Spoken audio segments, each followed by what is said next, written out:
because ancient Rome was full of yahoos who... So how do you keep track of it all? I don't know.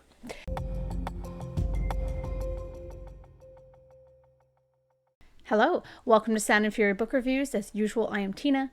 Today I'm doing a book review of Incitatus by Jacob Weiss, which is a sci-fi thriller that came out in May 2022 by the small press Double Proficiency. Before I get started on this review, though, a brief self-promo. Do you like podcasts? Do you like writing? Do you like reading? Do you like science fiction? Do you like my lovely voice? If so, I have an announcement. A colleague of mine at Post-Apocalyptic Media, where I'm a writer, and I have started a podcast about sci-fi and writing. We are aiming for 2 episodes a month on various topics in that realm. As you know, I have lots of experience with sci-fi and writing and reading, and Sean has even more. So the podcast is called Double Spaced. Lots of puns there, and we have launched the first episode. I've included a link in the description. So that's it for my self promo. Thank you. I received Incitatus as an ARC from NetGalley in exchange for a fair review. I 100% chose this book for the cover. Come on, it is super, super cool. Check it out.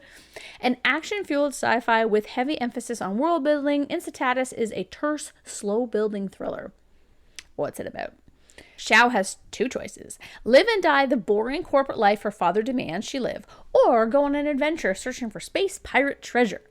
Xiao hates her boring corporate-driven spaceship pilot job.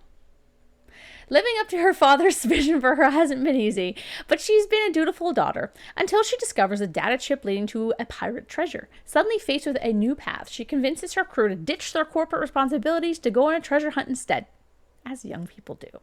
Xiao has no idea she's made a huge mistake and that her crew, including her girlfriend Mei Ren, will wind up paying for it. With forces beyond her knowledge at play, Xiao stands to lose everything she holds dear. Her decisions will be her downfall, and she'll have to make tough calls that forever alter her future and the lives of her crew. Some of them might not survive, but that was a choice Xiao made, and she must live with the consequences, no matter what they might be.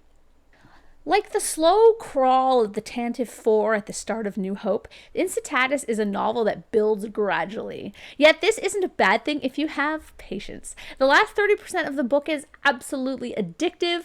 I told myself I was going to read for like 20 minutes, and the next thing I knew, it was an hour past when I wanted to go to sleep, and I'd finished the book. And once you wrap your head around all the characters and their goals, it all comes together.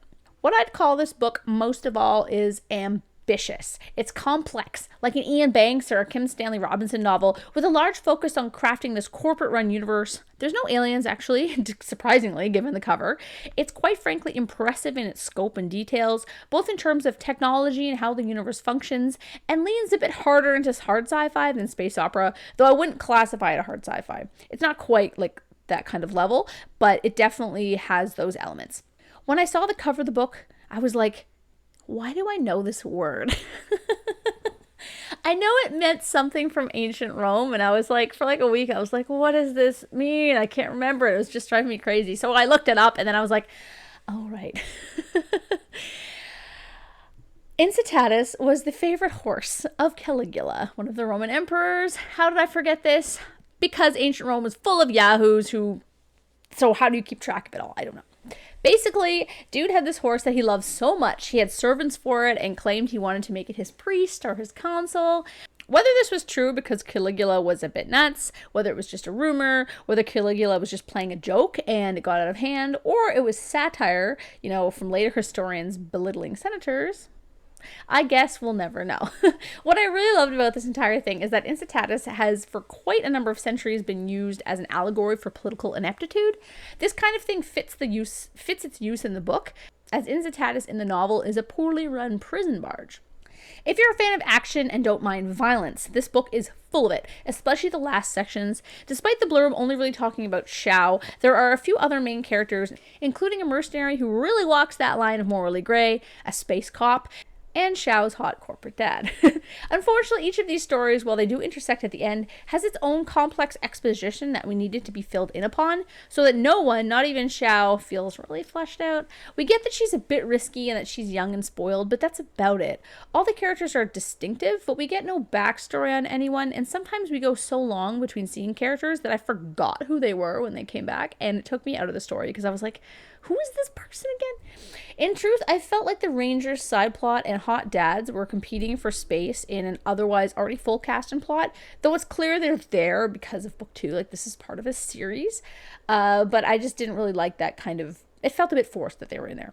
Had the characters had more time together, or perhaps had their backstories been disseminated in flashbacks or in dialogue rather than their own kind of chapters outlining it, they could have played off one another and given us more character development.